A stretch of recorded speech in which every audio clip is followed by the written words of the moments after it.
네, 안녕하세요 SPT 가족 여러분, 엄브로입니다. 오늘은 특별하게 이 TLP 트렌라이 프로스에서 STB랑 경기를 한 영상을 가지고 이 골키퍼 분들을 분석을 하는 시간을 가져볼 거예요. 문원준이라는 가족님의 이런 경기 영상을 가지고 한번 분석을 오늘 해볼 텐데요.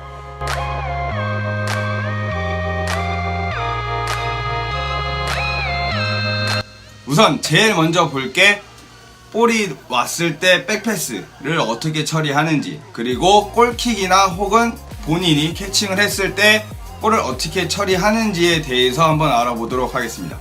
우선 볼이 자기 발밑으로 왔을 때 처리하는 걸 보면은 굉장히 나쁘지 않아. 침착하게 걷어내는 것도 아니고 우리 편 동료에게 패스를 주는 그런 침착함은 아주 돋보였는데, 여기서 나오는 게 주고 자기가 다시 받으러 움직임까지 보여주면서 이런 모습에서는 굉장히 좋은 모습을 보여왔어요. 물론 상대가 강한 압박이 없어서 그럴 수도 있겠지만, 그 다음 장면에 보면은 지금 이제 상대가 압박을 해오는 장면에서도 이 우리 옵션이 여러 군데가 있다 보니까 그걸 잘 보고 패스까지 잘 연결해주는 모습을 보여줬습니다. 근데 이날 가장 문제가 됐던 게 뭐냐면 바로 이 골킥 상황에서 킥을 하는 상황인데요. 지금 보시다시피 킥이 굉장히 짧아서 우리 편은 다 올라가 있는데 도중에 하프라인 근처도 안 가서 도중에 잘려버리니까 우리 이선 라인 완전히 무너지고 우리 수비수 마지막 라인밖에 안 남는 거예요. 근데 여기서도 다 볼만 보고 나가고 있었기 때문에 뒤에 있는 선수 혹은 침투해 가는 선수를 잘 못 볼 수가 있죠. 그러면서 바로 역습을 당할 수 있게 되는 그런 경우가 됩니다. 이 장면이 한 번 나온 게 아니라 여러 번 나오면서 가장 큰 문제가 됐었는데요. 지금도 똑같은 아까 전 장면하고 똑같은 위치에서 볼을 빼앗기면서 이렇게 여기서 침투해가는 선수를 왼쪽 백이 벌려있고 이 센터백들은 공만 보고 있다 보니까 놓쳐서 이렇게 가운데로 들어가는 경우가 되는 거예요. 그리고 아쉽게 골을 먹는.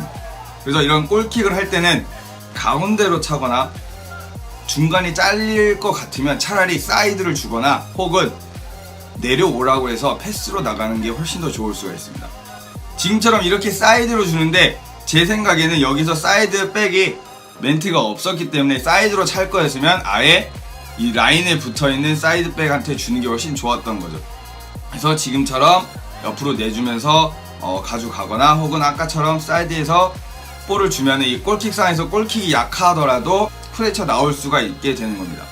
이제 그 다음으로는 캐칭을 했을 때 킥을 하거나 스로인을 했을 경우인데요. 여기서 이제 공을 뿌려주는 건데 여기서 잘 보고 멘트가 비어있는 걸 잘 보고 줬는데 지금 이 선수가 강하게 압박을 오고 있는 상황이에요. 그러면 이때 주변에서든 공을 준 사람이 오고 있다고 얘기를 해주면서 빨리 돌아서거나 아니면 돌아서지 않게끔 등을 질 수 있게끔 해줘야 되는데 아무도 얘기를 안 해주니까 돌아서다가 이제 뺏기게 되는 거죠. 그래서 여기서 말하는 것도 굉장히 중요하고, 볼을 내가 주고 끝나는 게 아니라 볼을 주고 그 사람이 다른 사람한테까지 연결이 될 때까지 자기가 책임을 져야 되는 거예요. 말로든 뭐 어떤 것을 하더라도 무조건 내가 볼을 줬으면 그 사람이 잘하고 나갈 수 있게끔 도와줘야 되는 거예요. 굉장히 잘 줬는데 상대 선수가 여기서 준비를 하고 있기 때문에 발밑으로 주던가 아니면은 공간을 주더라도 이쪽 공간을 보고 줬어야 되는데 너무 길게 주다 보니까 이제 강하게 압박이 들어와서 다시 잘리게 되는 거예요. 그래서 이런 공간을 줄 때는 잘 보고 앞 상황을 보고 우리 편한테 좀 더 가까이 주면서 빨리 터치를 할 수 있게끔 해주는 게 좋습니다. 그리고 그 시합상에서 제가 이 영상을 분석하면서 가장 좋았다라고 생각했던 점이 바로 이 점인데, 지금 나오는 장면에서 사이드에서 이제 상대방이 공격을 해오는 장면에서 골키퍼는 항상 반대편 상황을 알고 우리가 지시를 해줘야 되는데, 지금 이 문원준 선수 같은 경우는 이 들어오는 경우에 이 공격수가 1명, 2명, 3명이 있다 보니까 우리 수비수들한테 전달을 해주려고 보고 지시를 하는 걸 볼 수가 있어요. 그래서 오는 멤버를 보라고, 이 선수 뒤에 보고, 이 선수도 여기 보고, 이 선수도 여기 보라고 말해주는 장면이 있는데 이 모습이 굉장히 보기 좋았습니다. 그 지시를 하면서 본인도 그 상황을 인식을 하는 거죠. 공격수가 어디 있는지, 그리고 크로스가 올라왔을 때 슈팅이 어디서 날라오는지 대충 예측을 할 수 있기 때문에 이런 크로스 상황에서는 항상 반대편을 보면서 이렇게 문원준 가족님처럼 해줘야 됩니다. 선방 장면들이 이제 보시게 될 텐데, 이 장면들에서 굉장히 중요하게 봐야 될 점은 끝까지 포기하지 않고 막으려고 한다는 점이에요. 그래서 자기가 무게중심이 한쪽으로 쏠렸을 때도 절대로 잘 무너지지 않으려고 하면서 막아낸다는 점이죠. 그리고 끝까지 포기하지 않는 점.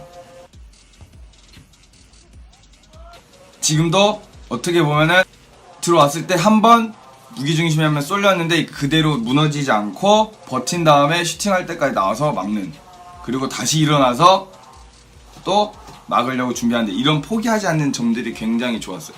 이런 점들이 좋았다면, 반면 안 좋은 점은 이 W 캐칭, 머리로 오는 볼 캐칭을 할 때 조금 미흡한 점이 많이 보였는데, 지금도 볼이 왔을 때 놓쳐버리면서 앞에 들어오는 공격수한테 또 세컨볼을 내주고, 하지만 이걸 또 끝까지 하면서 아까 말했던 장점을 이제 활용해서 막아내긴 했지만, 지금도 보면은 또 쉬운 볼을 놓치는 거죠. 이 장면에서는 손을 낚아채려고 아래로 하다 보니까 놓치게 되는데, 이 장면에서는 그냥 컵 테크닉을 이용해서 잡든지 혹은 자세를 더 낮춘 다음에 W로 간단하게 잡으면 되는데, 이거를 확실하게 잡으려고 딱 낚아채려고 하다 보니까 놓치게 될 수밖에 없는 경우가 되는 거죠. 그래서 이런 점들만 조금 고친다면 굉장히 더 좋아질 수 있다라고 생각이 듭니다. 네, 오늘 영상은 여기까지고요. 이렇게 TLP에서 경기를 뛰신 분들의 경기를 가지고 분석 영상을 만드는 것도 앞으로 계속 할 거니까 많은 관심 가져주시고 좋아요랑 구독도 잊지 마시고요. GLI 프로스